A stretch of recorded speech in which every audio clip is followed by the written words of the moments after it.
Hey, this is Alison Harris with the Harris Home Team, and there's been lots of questions about what's going on in the market. So I am here to give you a very candid report. Basically, what's happening is inventory is starting to increase. We're seeing an additional 20 to 40 listings stay on the market per month. So that basically means, not per month, per week. So that basically means if 150 houses are listed, it was, 148 houses were leaving the market. Now we're seeing maybe 150 houses listed and only 130 houses are staying on the market, leaving the market. So we're starting to see a little bit of an increase in inventory, which is actually a really good thing. We've been in a kind of a pressure cooker of a market, and it's been difficult for people to make the decision to put their homes on the market because they've been afraid about where they're going to be able to go.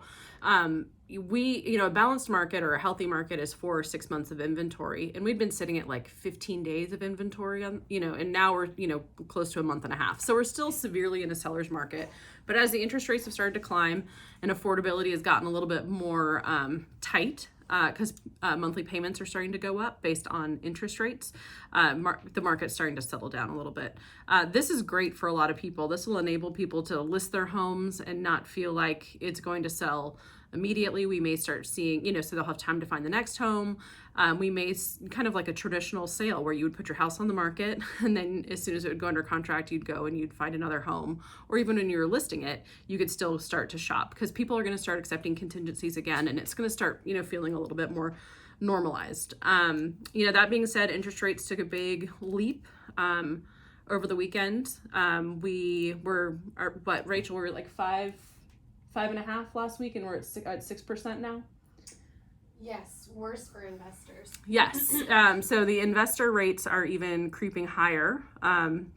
So people looking for investment properties are looking at higher interest rates. So that means that properties are starting to cash flow at a lower rate, which is also great for owner occupants because their interest rates are lower. So they are able to purchase and get into a home for a little bit less. So that may slow down the investors a little bit who are looking to buy investment property, which is also good news for homeowners.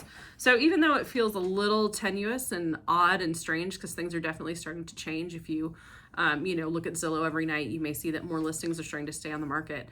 That's normal. That's what a normal market, we're not even at a normal market yet, but we're getting to be a normal market.